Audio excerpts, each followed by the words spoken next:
கிச்சிலி சம்பா குத்தி எடுத்தே மொச்ச குழம்பும் வச்சு எடுத்தே ஆமாடி அதுக்காகத்தான்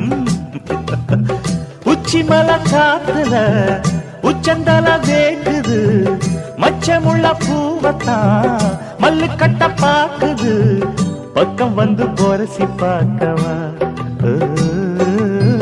பந்தி வச்சு